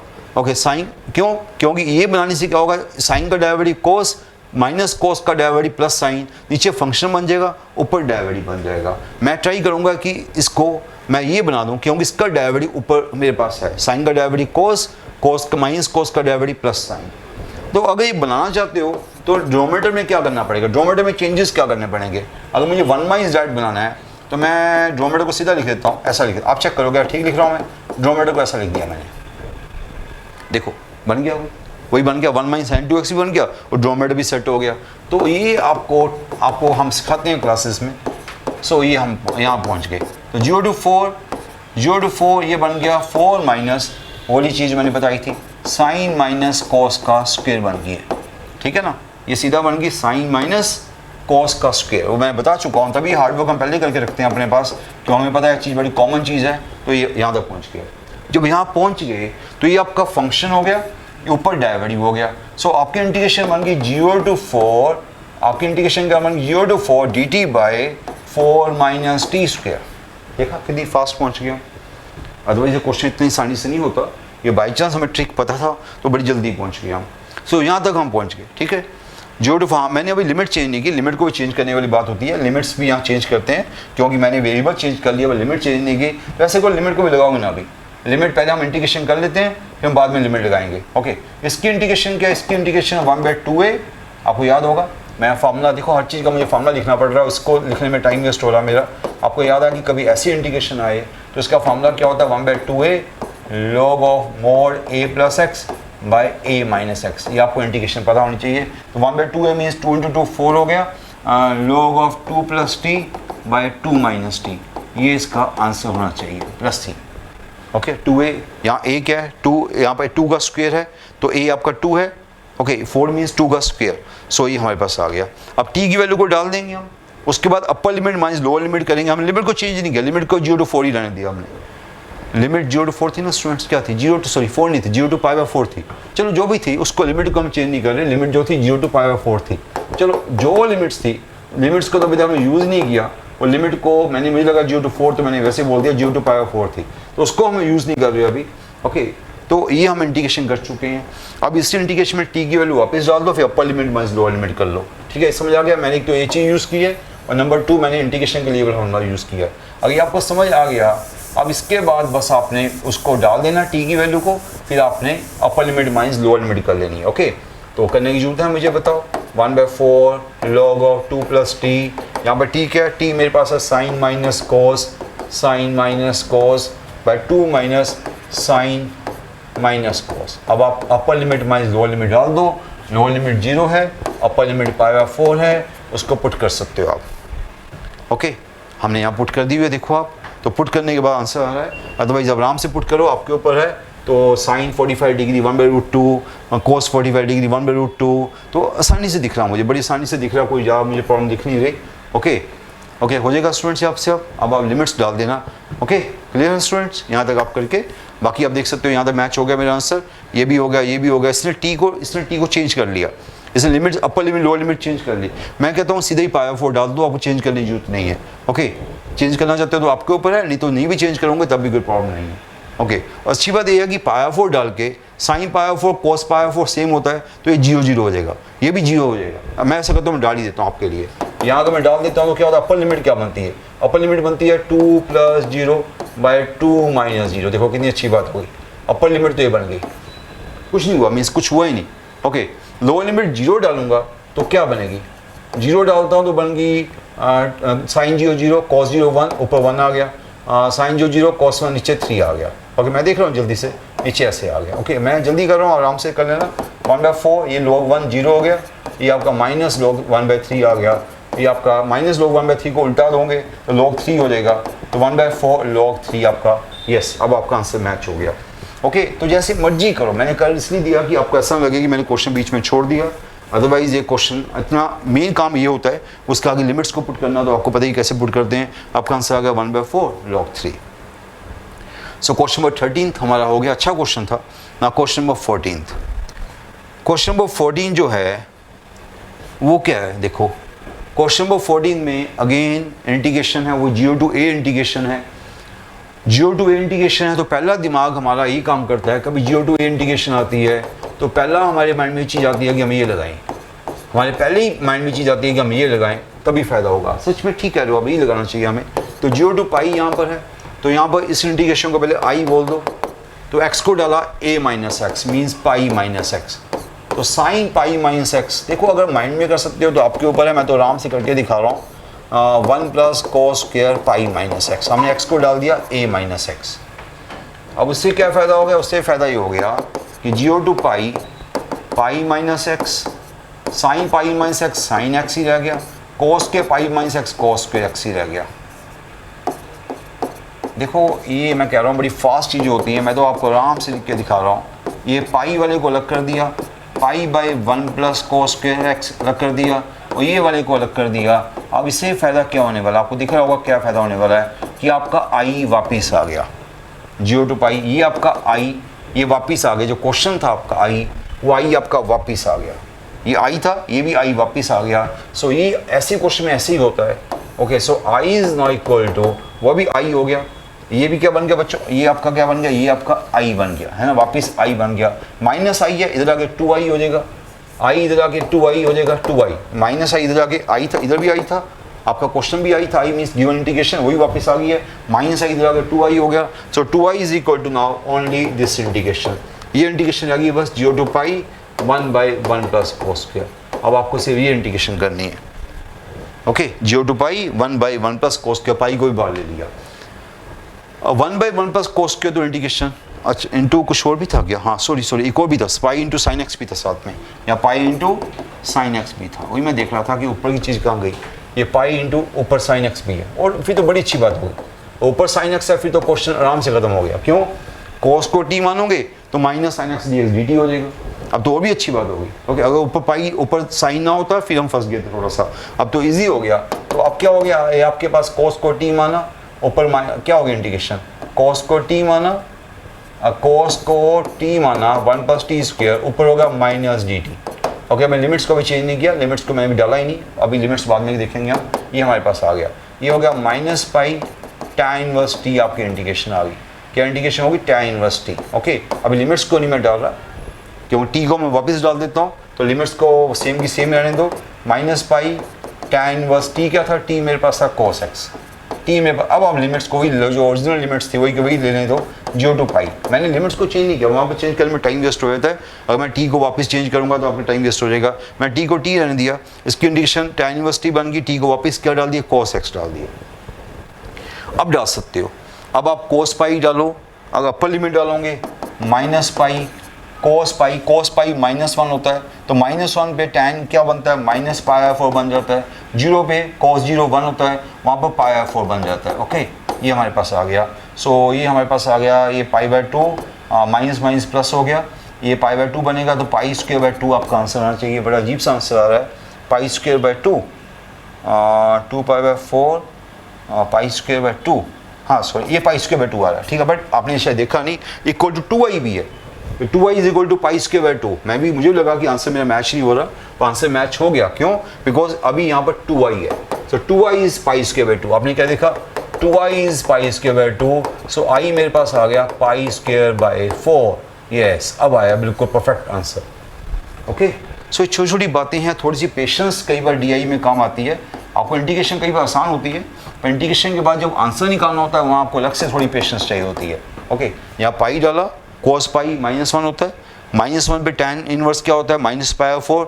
0 डाला, cos 0 1 होता है, वहाँ पर क्या होता है, tan इनवर्स 1 क्या होता है, पाई/4। ये इसको खोला, पाई²/2 आ गया, पाई²/2 equal to 2i, 2i equal to पाई²/2, i equal to पाई²/4।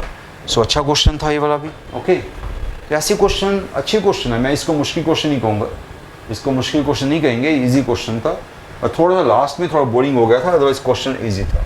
Question number 15 sorry. Smaller area of the bounded by again straight line and circle. इस पर स्ट्रेट लाइन है और सर्कल है। सर्कल तो बड़ा फेवरेट है हमारा, x square plus y square equal 4, और स्ट्रेट लाइन भी इजी वाली है, y इक्वल टू 2 - x।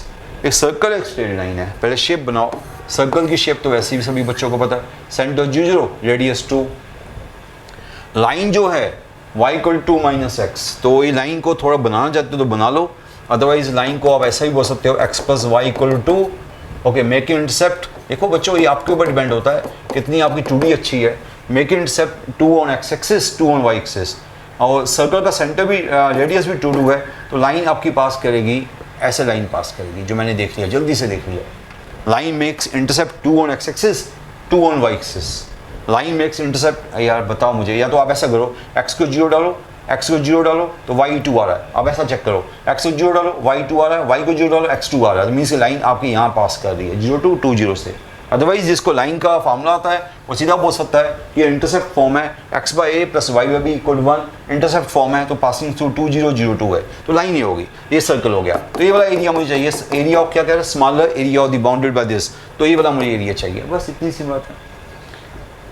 सो ये वाला एरिया क्या होगा, ऐसे क्वेश्चन पहले भी कर चुके हैं कि हमारा जो पूरा सर्कल का एरिया ऑफ सर्कल क्या है। एरिया ऑफ सर्कल तो हमें रेडीमेड पता होता है, क्या होता है वो पाई r स्क्वायर। यहाँ पर r मेरा 2 है तो पाई 2 स्क्वायर, पाई 2 स्क्वायर मीन्स 4 पाई जो है एरिया ऑफ सर्कल है। हमें 1/4 सर्कल, इसको हम बोल देता OAB। तो एरिया ऑफ OAB क्या है, एरिया ऑफ OAB 1/4 तो सर्कल है वो, तो 1/4 4 पाई, तो एरिया हो गया पाई हो गया। ये एरिया ऑफ 1 क्या हो गया, पाई हो गया। उस किसका, इस 1/4 सर्कल का, ये पूरा 1/4 सर्कल, उसमें से ट्रायंगल का एरिया माइनस कर दो। जो ट्रायंगल का एरिया वो कितना है वो भी आपको दिख रहा है, वो तो साफ दिख रहा है। एरिया जो ट्रायंगल दिख रहा है वो क्या, half base into altitude, half base to altitude 2, वो आ गया 2 आ गया। So area of the scheduled part क्या है, सो रिक्वायर्ड एरिया जो आपको चाहिए, जो आपका रिक्वायर्ड एरिया चाहिए वो क्या आ गया, सर्कल के एरिया में से, पाई में से आपने ट्रायंगल का एरिया बाहर निकाल दिया, पाई -2 is answer. Okay, so answer क्या आ गया, पाई -2। सो क्वेश्चन अच्छे हैं, सिंपल क्वेश्चन है, बस घबराने की जरूरत नहीं है। आप घबरा जाओगे कि पिक्चर क्या बनने वाली है, फिर आप घबरा जाओगे, अदरवाइज क्वेश्चन में कुछ भी मुश्किल चीज़ नहीं आ रही। Now next question, question number 16 question में वही टाइप अभी जो मैंने की है, अभी जो टाइप की है, इनफैक्ट ये तो कोई टाइप रह ही नहीं गई, तो वैसे ही हमारी बिल्कुल बेसिक टाइप है। और अगर टैन को आप साइन कोस कर लोगे तो ये बन जाएगा sine, tan square sine square by cos square होता है, तो ऊपर कोस स्क्वायर चलेगा, नीचे साइन स्क्वायर बस कोस स्क्वायर आ गया। अगर आपको ये चीज़ समझ आ चुकी है, फिर आपको शायद याद आ रहा होगा कि ये तो वही टाइप बन गई, 0 to π/2, यहाँ पर fx है, यहाँ पर fx है, यहाँ पर fx है, यहाँ पर f π/2 - x है। और ये चीज़ होती है तो आपका आंसर क्या होता है, आपका आंसर होता है π/4, है ना। ये तो बड़ी कॉमन फॉर्मूला हमारे लिए। ओके, ये आपका fx है, ये आपका fx है, ये f π/2 - x है। cos π/2 - x क्या होता है, sin x होता है। ये fx है, f π/2 - x है, तो इसका आंसर क्या होगा, बिना पेन चलाए π/4। इसका आंसर होगा π/4 बिना पेन चलाए। ओके, तो ये इजी क्वेश्चन हो गया, बिल्कुल इजी क्वेश्चन हो गया, π/4। Okay, now next question, question number 17 है अल्टीमेट क्वेश्चन। ये क्वेश्चन अल्टीमेट क्वेश्चन है, इसमें बड़ा कुछ डाला जा रहा है। इसमें आपको देखा जाएगा तो इसमें इतना कुछ डाला जा रहा है कि मुझे एक एक चीज़ समझानी पड़ेगी आपको। एक डाला जा रहा है इसमें पैराबोला, दूसरा भी पैराबोला डाला जा रहा है, थोड़ा बड़े वाला पैराबोला है, और DU में आ चुका है, निमसेट में आ चुका है। क्वेश्चन काफ़ी इंपॉर्टेंट क्वेश्चन है, और ये भी पैराबोला ही बनने वाला है। तो 2 पैराबोला बनने वाले हैं, तीनों पैराबोला बनने वाले हैं, और तीनों पैराबोला मुझे पहले बताने पड़ेंगे आपको। तो क्वेश्चन को देख लो आराम से, क्वेश्चन काफ़ी अच्छा क्वेश्चन है। Area of the plane bounded by 3 curves, पहली जो कर्व है 0 to 1 है, सेकंड कर्व 1 to 2 है, थर्ड कर्व 0 to 2 है। सो घबराना नहीं, घबरा जाओगे तो क्वेश्चन मुश्किल लगेगा। आराम से जो आपको शेप्स आती हैं, शेप्स को बनाओ। पहली शेप जो है y = √x है, वो आपको पता है कि y² = x हो गई, दिस इज द पैराबोला। इसकी शेप कैसी होती है, इसकी शेप होती है लाइक दिस, ऐसी शेप होगी इसकी, मैं शेप बना रहा हूँ, पहले इसकी शेप होती है, ये किसके बीच में चाहिए, 0 to 1 के बीच में चाहिए, तो 0 to 1, तो ये वाला आपको ऊपर का पार्ट चाहिए होगा, 0 to 1, यहाँ से देखो यहाँ तक ऊपर का पार्ट, ओके, आपको ऊपर का पार्ट चाहिए होगा 0 to 1, ये मैं पहले आपको बता रहा हूँ। अगली जो शेप है वो तो वैसे ही सिंपल पैराबोला है, y = x², वो पैराबोला अपवर्ड पैराबोला, ऐसा वाला पैराबोला, वो किसके बीच में चाहिए, वो चाहिए 1 to 2, 1 to 2 हमें वो चाहिए होगा, मीन्स यहाँ से लेकर यहाँ तक, यहाँ से लेकर यहाँ तक हमें सेगमेंट पैराबोला चाहिए होगा, वो भी कोई बड़ी बात नहीं है। थर्ड जो है वो भी पता लग गया आपको पैराबोला है, क्योंकि y की पावर 1 है, x की पावर 2 है, तो पैराबोला अब उसको थोड़ा सेट करना पड़ेगा।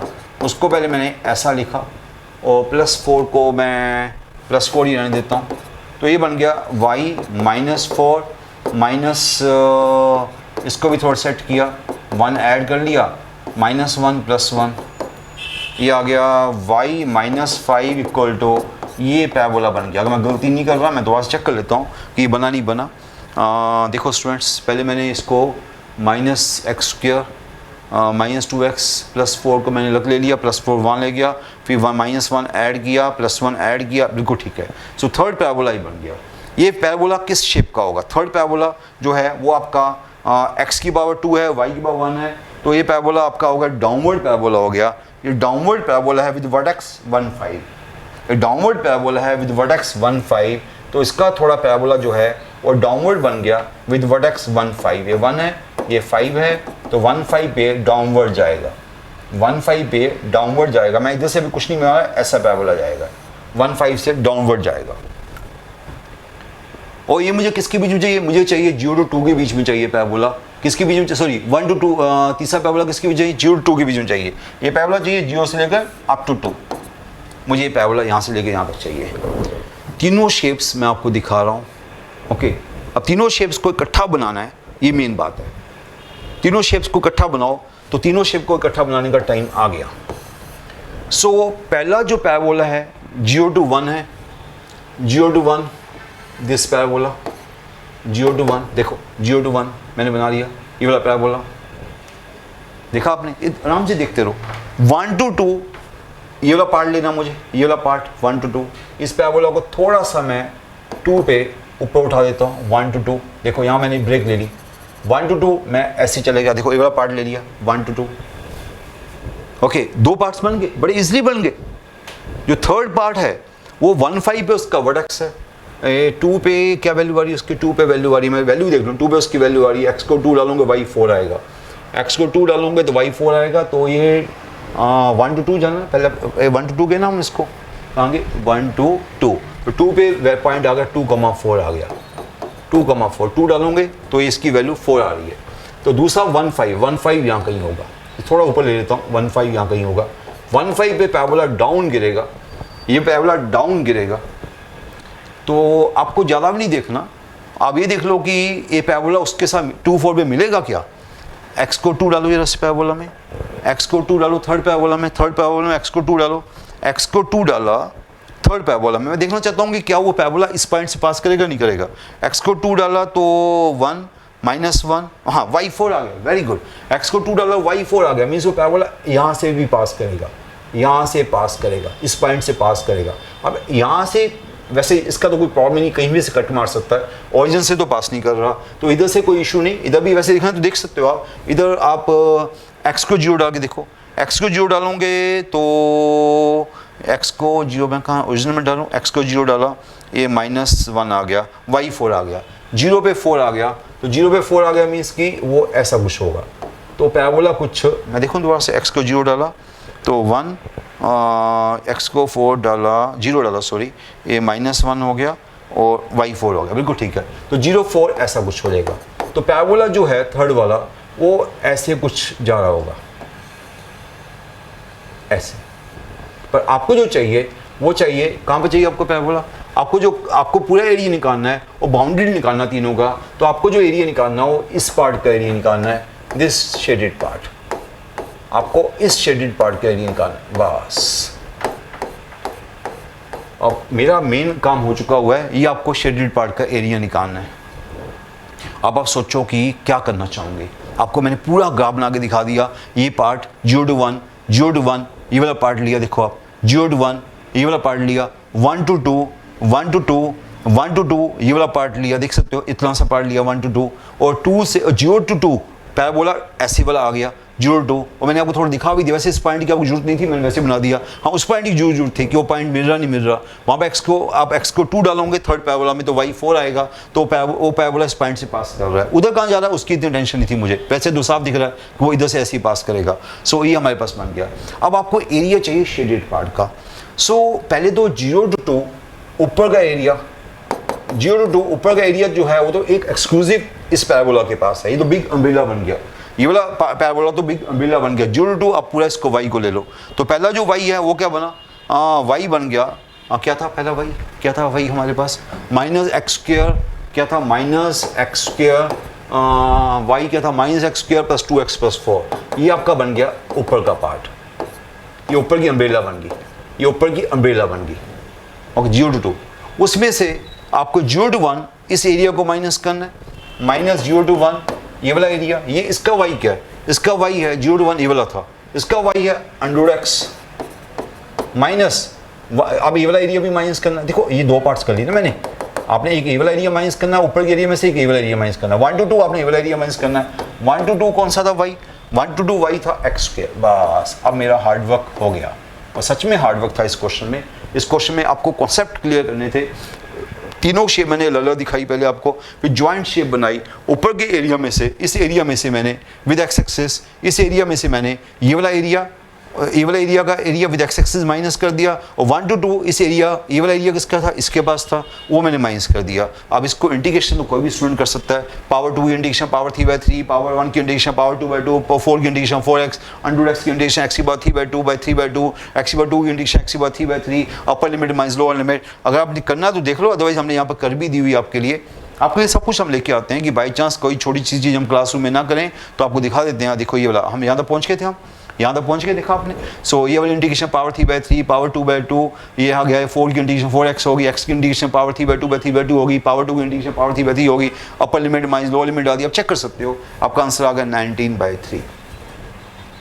क्वेश्चन अच्छे हैं तभी टाइम लगता है ऐसे क्वेश्चन में, पर ऐसे क्वेश्चन करके आपका कॉन्सेप्ट बड़ा स्ट्रॉन्ग हो जाता है। ये कोई क्लास हमारी ऐसी क्लास नहीं चल रही कि मैं आया और आंसर देकर चले गया, ये मैं आपको समझाता हूँ हर चीज़ को कि चीज़ क्यों बनी कैसे बनी, इसमें टाइम जो लगता है समझाने में। आपको तीनों शेप दिखाई, फिर आपको एक जॉइंट शेप बना के दिखाया, तो क्वेश्चन बड़ा अच्छा क्वेश्चन था। ओके डन नाउ, आराम से देख लेना, आप आराम से देख लेना, सारा क्वेश्चन आपके सामने ही है, रिकॉर्डिंग आपके सामने ही है, इसको एक बार 2 बार सुनो, शेप्स को देखो, फिर कॉमन शेप बनाओ, क्वेश्चन ईजी था। ना क्वेश्चन नंबर 18, ये भी बड़ा स्टैंडर्ड क्वेश्चन है, ये प्रीवियस ईयर्स का बड़ी पुराना क्वेश्चन है यूनिवर्सिटीज का, इसका आंसर हर बच्चों को याद होता है, इसका आंसर है π/4, मैक्सिमम बच्चों को इसका आंसर याद होता है। कई बार हम लोग भी क्लासेस में क्वेश्चन नहीं कराते, हमें पता है बच्चों को इसका आंसर याद होता है, पर अभी मैं क्लास में बैठा हूँ, आपको मैं करा देता हूँ। सो वैसे इसका आंसर है फर्स्ट चॉइस π/4। इस क्वेश्चन में फंक्शन को मैंने fx ले लिया, 0 to sin²x sin inverse √t dt plus 0 to cos²x 0 to cos²x cos inverse √t dt, ये मेरे पास फंक्शन है। यहाँ पर हम लोग एक नया कॉन्सेप्ट लगाएंगे जो मैं आज लगा चुका हूँ पहले, लेबनीज़ रूल। यहाँ पर लेबनीज़ रूल लगाने की ट्राई करेंगे, हम इसका डेरिवेटिव करेंगे एक बार। तो आपको पता है डेरिवेटिव इंटीग्रेशन क्या होता है, डेरिवेटिव ऑफ इंटीग्रेशन फाई का, अगर हम ऐसा करते हैं derivative of this integration phi t dt from this, तो इसका डेरिवेटिव क्या होता है भाई, लेबनीज़ रूल, इसका डेरिवेटिव होता है फाई के अंदर अपर लिमिट, फाई के अंदर अपर लिमिट इनटू अपर लिमिट का डेरिवेटिव माइनस फाई के अंदर लोअर लिमिट, फाई के अंदर lower limit into lower limit का डेरिवेटिव। ये हमें पता ही है, ओके, ये हमें पता है, ओके, ये हम इंटीग्रेशन बाय लेबनीज़ रूल। तो जब मैं इसका डेरिवेटिव करूँगा df/dx, तो यहाँ पर t है, वहाँ पर अपर लिमिट, यहाँ पर t हम अपर लिमिट डाली, t की जगह sin²x डाला, जब t की जगह sin²x डालूंगा तो √sin²x sin x हो जाएगा। t की जगह अपर लिमिट डाली, यहाँ पर t है, वहाँ पर अपर लिमिट डालते हैं g, t की जगह sin² डाला, √sin² sin होता है, sin inverse sin x x हो जाता है, मीन्स x हो गया, इनटू उसका डेरिवेटिव, sin² का डेरिवेटिव क्या होता है 2 sin x into cos x. समझ आया कि नहीं आया स्टूडेंट्स? बाय लेबनीज रूल आपने टी जगह आपने यहाँ पर टी या वहाँ पर अपर लिमिट डाली इंटू अपर लिमिट का डेरिवेटिव, यहाँ टी या वहाँ साइन स्क्वायर डाला, under root sine square, sine verse under root sine square, under root sine square तो साइन एक्स होता है ना, साइन वर्स साइन एक्स क्या होता है? एक्स हो गया, और साइन स्क्वायर का डेरिवेटिव ये हो गया। सिमिलरली आगे भी चलते हैं, आगे भी टी की जगह हमने कॉस स्क्वायर डाला, cos inverse under root cos square, under root cos square means cos x, cos inverse cos x x हो गया, और कॉस स्क्वायर का डेरिवेटिव क्या हुआ? कॉस स्क्वायर का डेरिवेटिव हुआ -2 cos x into sine x हो गया। ये लेबनीज रूल से क्वेश्चन हमारे पास आ गया। बाई चांस दोनों सेम आ गए और प्लस माइनस हो गए तो आपका डेरिवेटिव 0 बन गया। जब किसी का डेरिवेटिव 0 बन जाता है तो उसको हम क्या बोलते हैं? So function is now constant function. आपका डेरिवेटिव 0 आ गया तो फंक्शन क्या हो गया? कांस्टेंट फंक्शन हो गया। Mean this is a constant function. जब एक कांस्टेंट फंक्शन बन ही गया तो किसी एक पॉइंट पे डेरिवेटिव को चेक कर लो आप, सॉरी एक पॉइंट पे इसकी वैल्यू को चेक कर लो, क्योंकि कांस्टेंट बन चुका हुआ है, किसी एक पॉइंट पे इसकी वैल्यू को चेक कर लो। अगर बाई चांस सभी को पता है कि इसके common point sine square cos square का कॉमन वैल्यू क्या होती है? 45 डिग्री पे दोनों सेम होते हैं। 45 डिग्री पे ये भी होता है 1/√2 का स्क्वायर, 45 डिग्री पे ये भी होता है 1/√2 का स्क्वायर। मैं ऐसा करता हूँ, एक वैल्यू को मैं डाल देता हूँ, मुझे पता है कि मेरा फंक्शन कांस्टेंट आ चुका हुआ है, मैं एक वैल्यू निकालता हूँ इसकी ओनली 45 डिग्री पे। लेबनीज रूल तो समझ आ गया आपको? मैं इसको इरेज कर देता हूँ। तो ये आपके सामने मैंने यहाँ 45 डिग्री पर मैं इसकी वैल्यू निकालने वाला हूँ। 45 डिग्री पर 0 साइन स्क्वायर 45 डिग्री, 1/√2 का square, sine square 45 degree, cos square 45 degree. आपको पता है sine square 45 degree, cos square 45 degree means 1/√2 का स्क्वायर मीन्स 1/2।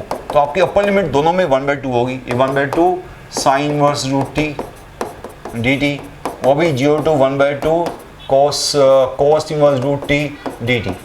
दोनों की लिमिट सेम है। 0 to 1/2 बाहर कर लिया, अंदर आ गया sine inverse √t plus cos inverse √t। Sine inverse √t plus cos inverse √t का फार्मूला क्या होता है इनवर्स ट्रिग्नोमेट्री में? इनवर्स ट्रिग्नोमेट्री में sign inverse same thing, cos inverse same thing. क्या होता है वो? ये क्या होता है? ये होता है π/2। क्या होता है? π/2। Sine inverse same thing plus cos inverse same thing क्या होता है? π/2। तो ये π/2 बच गया। π/2 की इंटीग्रेशन π/2x आ गई, π/2 की इंटीग्रेशन π/2x आ गई, तो 0 to हाफ, अगर हाफ डालोगे तो अपर लिमिट π/4 बन गया, लोअर लिमिट पे 0 हो गया। तो आपका ये जो फंक्शन है वो π/4 बन गया। आपने π/4 डाला, आपका फंक्शन π/4 ही आया। मीन्स कि ये कांस्टेंट, आपको पता फंक्शन कांस्टेंट फंक्शन है, उसकी वैल्यू π/4 आ गई। अगर एक बार π/4 आ गई है बिकॉज फंक्शन कांस्टेंट है, इसकी ऑलवेज वैल्यू क्या आएगी? π/4 ही आएगी, because function is a constant function.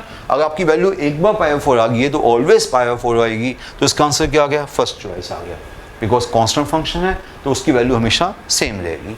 अच्छा क्वेश्चन था, तो इसको याद करना याद कर लो, समझना तो समझ लो। Okay, now question number 19। Question number 19 में क्या है बच्चों? क्वेश्चन नंबर 19 बड़ा स्टैंडर्ड क्वेश्चन है, बड़ी पुराना है, इसका बच्चों को आंसर याद होता है 0। भाई क्वेश्चन तो आप ऐसे भी कर लोगे, वैसे भी हो गया ये, क्योंकि 0 to a इंटीग्रेशन है। अगर 0 to a इंटीग्रेशन है तो आपको कुछ करना ही नहीं है, log tan x है, तो ये क्वेश्चन माइंड में हो जाएगा आपके। x को डाला a माइनस x, तो x को डाला tan को, x को डाला π/2 माइनस x, ये यहाँ तक पहुँच गए हम। ओके, तो ये tan हो गया cot हो गया। क्या हो गया? tan आपका cot हो गया, log cot हो गया। और आपको पता है कि log cot क्या होता है? log cot होता है माइनस log, cot क्या होता है? 1/tan, तो माइनस log tan हो गया, ये माइनस log tan हो गया। क्यों? cot क्या होता है? 1/tan होता है। सो ओके, पता आपको? सो ये i आपका माइनस i हो गया, आपका i क्या हो गया? माइनस i आ गया। So i is equal to minus i। क्या देखा आपने? i is equal to minus i, i is equal to minus i, तो इधर आ गया, तो 2i 0, सो i क्या आ गया? 0 आ गया। सिंपल, आपका आंसर 0 आ गया। तो 19 क्वेश्चन बड़ा सिंपल निकला, तो i इज नाउ 0। ओके, सो ये आपको पता ना फार्मूला क्या लगा है? Integration 0 to a f of a minus x. ये फार्मूला तो आपको याद हो गया होगा ना, 10 पर लगा चुका हूँ, इसलिए मैं इसको बताया नहीं इस बार क्या लगाया। क्वेश्चन नंबर 20 नाउ, आज का अभी मैं 20th क्वेश्चन आज कर रहा हूँ आपके लिए, बाकी क्वेश्चन बाद में करूँगा।